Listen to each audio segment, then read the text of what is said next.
Hello, and welcome to another episode of Just Talk with Joe Meyer, the vlog edition.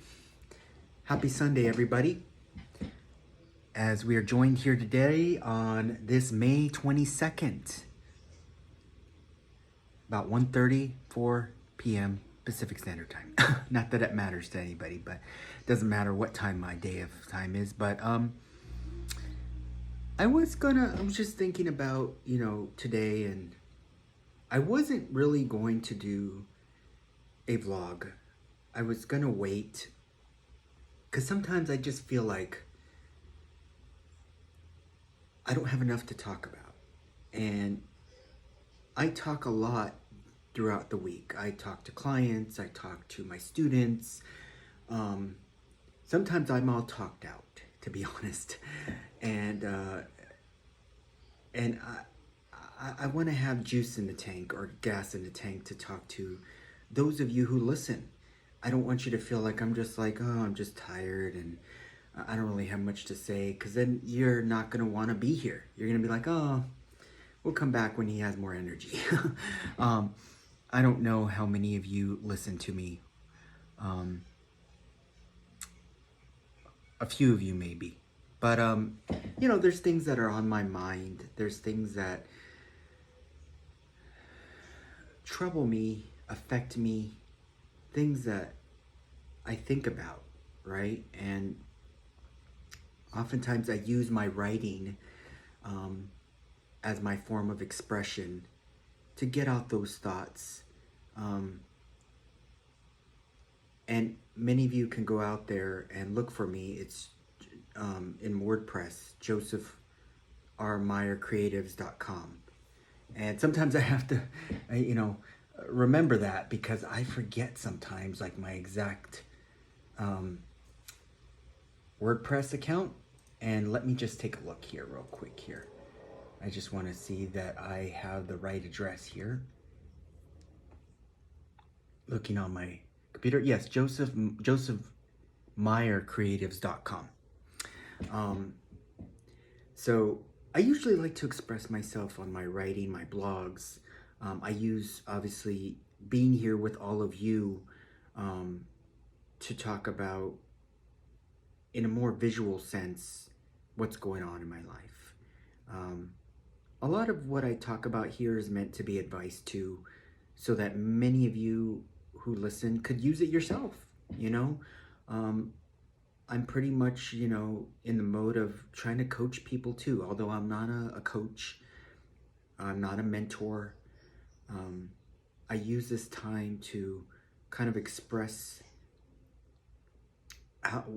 basically what I want to do, express, how people can live a better life, a more productive life. And a part of this is very transparent about my own life, who I am, what my family's like, what I think about them, which is ultimately, I love them. So sometimes my wife tells me, Joseph, you shouldn't be putting things out there. You shouldn't be talking about us. It's very personal. And there's not, like, a lot of what I talk about here is not super, super personal. Just things that I'm struggling with, things that I'm going through. And I think about that because my family is very important to me. And this life is important to me. I never used to appreciate life. I didn't. Especially in my youth. And a lot of times when for those of you who've listened to me, you hear me talk a lot about growing up, right? What my childhoods were like. And some of it is a complete blocked out because I don't remember everything. The things I do remember were the sad examples that I grew up with. Now, I don't want to make my life seem completely like, well, I was just unhappy all the time. And I just was angry and upset. It wasn't really like that. I coped the best way I could. Um, Living in a household with my my grandfather, my mom, my sister. My dad was still in the picture, or still is. Um, but in all honesty, he wasn't really there like a father should be, in a sense of talking to you, telling you he loves you, hugs, guiding you. I mean, others would fault their parents for that. I try not to. They did their best. They got me through those formative years. Um, I was on. It's not that I was unscathed. I was, because my grandfather, who I refer to as the devil, some of you may not agree with that term to call somebody that, but he was. He was a horrible human being. He's dead now, but still, I have no qualms speaking about the dead. Although some of you may say, well, he can't really defend himself anymore. You know what? If he was here today, he wouldn't defend himself. He wouldn't. He wouldn't say sorry. He wouldn't do anything like that. But it took years to get over that, and I'm still not completely over it. It sticks with me throughout my life. It really came to terms, in 2006, 2007, when I was struggling at my worst point in life, when I just attempted to, try to end it, plain and simple. I won't go into the details of how I tried to do that, but I will say that my sister was there right at the point of when I was attempting it. And she was a big part of why I'm here today. The main part, I will say, because if she wasn't there, I probably wouldn't be here today. I'm going to be honest with you. The way I went, or attempting to go, should have ended any person. They should have killed them. And, but that didn't happen, right? Because I truly believe God had a plan, or he has a plan, always. And I think about that plan. I think about what is God doing in my life? How is he blessing my life? And he has blessed me. Recently, we got a brand new car. I thank God. Yeah, I don't want to take credit for everything, because it's not me. God has provided for me. He has given me jobs to support my family, to have an apartment, to have food, to have the necessities and the non-necessities, to be able to provide things that, bring us joy. Especially my daughter, who, she loves, things like Hello Kitty and all those characters. and, and it brings me joy to be able to buy her those things and not have to worry about struggling. Now, I'm not swimming in it, you guys. I'm not rolling in the dough. I'm just an average Joe, I did my best, or I do my best. Me and my wife do. I want to give credit to her too, because she works very hard in her field. I'll say this, she does work in the food industry. One of the things that throughout our life, especially on Sundays, sometimes it's very stressful on Sundays. Not only because my wife has to go to work, she's tired, she struggles because I feel there's a great deal of bullying, discrimination, things that go on with her in her job that she just wants to quit. And although I talk to her about how I have never fully gone through what she's gone through, because she works in such a physical job. I've always worked mostly in an office for most of my career. So I know there's big differences. I try to advise her. I try to be there for her, support her, motivate her. But the ultimate end of the day is that I just want her to be happy. Now, would making her happy just having her just quit the job and we'll figure it out later? I wish it was that easy. I truly am working towards trying for us to be more independent in the sense where I try to be the main breadwinner here. And I am, for the most part, but we're not completely there yet where she can just quit her job, right? And I think about that, right? Because I want that for us. There are people in our life, friends, who have that. The hardest thing that my wife fails to understand sometimes is that I constantly compare myself to others, peers, even people younger than me, who are, in my opinion, far well better off in life. Now, some of you out there may say, well, Joseph, maybe they have different education. Maybe they have, they have different backgrounds. Maybe they're learn things that you just, don't know. And yeah, I'm not going to take that away from those people. Because during the most important years of my life, the 20s, I think, were the years where I should have been more focused. Because they affect the 30s, the 40s, whatever, right? Those were my years that I was struggling the most. The years that I was depressed, full of anxiety, anger, alone.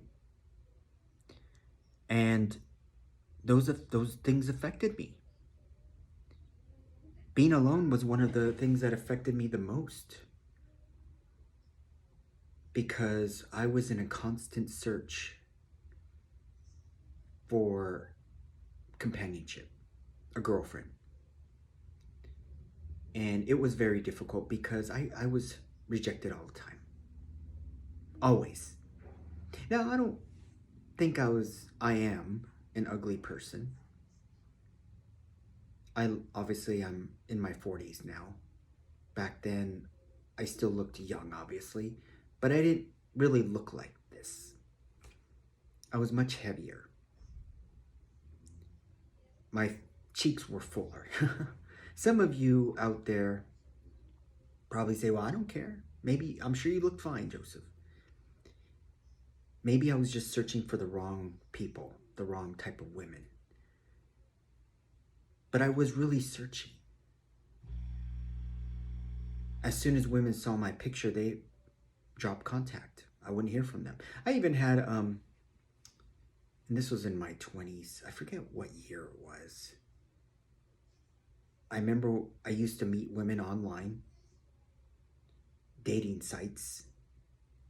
I don't remember particularly which ones. I think I used to use Yahoo a lot. They used to have like a Yahoo dating app or whatever. I don't know what it was. And I used to meet women there, talk to them.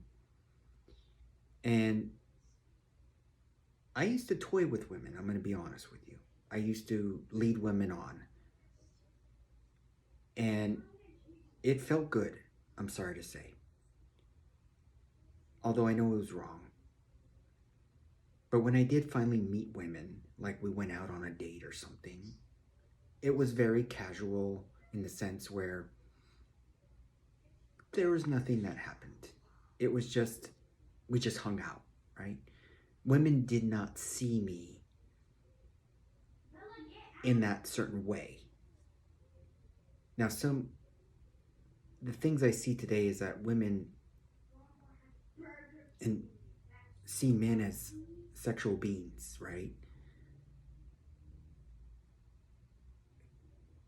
And I didn't see myself like that. I really didn't. I saw myself as fat, ugly. I saw myself as not being attractive. But I really tried to maintain a positive disposition towards women. and be there for them. But I was always put in the friend category. And that hurt me. I wasn't very confident, or I should say I wasn't confident at all. Women could sense that I wasn't confident, that I was fearful. And it was a turnoff, I'm sure. Even when I talked to them, even my voice, in my opinion, has always been kind of on the higher pitch. And and I guess that was a real turnoff for women because I almost sounded feminine in a way. It took years to perfect my voice to what it is today. I used to be very high pitched, especially in high school. Used to be called queer, faggot. You name it. I was called that in high school. People would think of me as that way. Now, some would say, well, why, Joseph? Why do you care if you were considered that or not? Because I wasn't. But part of that was my fault too. Things that people were not telling me about that I was doing in high school, particularly. You know, I had certain mannerisms that came off feminine. You know, like I'll give you an example. You know, I like when I would use my hands. They, go like this, or like how women just stand a certain way, or they talk with their hand. I would go like this, and you'd be like, well, what is that? How some, in a sense, not everybody. So I don't want to generalize too much, but some homosexual men are very feminized, where they're very like, and I was coming off that way.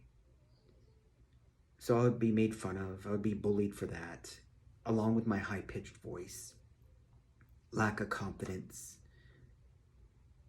my scared nature. And people wouldn't want to be around me. People felt I wouldn't be a good companionship or friend. So they backed off. And I didn't really have a lot of friends growing up. I won't say I had no friends, but I didn't really have too many friends, right? Because I didn't. I was alone a lot. And part of the reason is because of the life I lived, especially during high school, where I was just told to come home, do my chores. I wasn't really allowed to go out until my chores were done. My mom did make attempts to get us away from the house, take us places. But it was very difficult during those years to kind of make plans. Like most kids will say, yeah, I want to go out for football or something. I want to spend time with my friends. First of all, I didn't have much friends to hang out with. I had some. But those were pretty much during the course of like the day. Hanging out after school. I did have weekends almost free, but I still had things to do. Not myself, but I had things I was told to do in the house. And the free time I did have, I did, meet some friends, go to the movies. During the course of high school, I was searching for women too, for companionship, Hold on one second.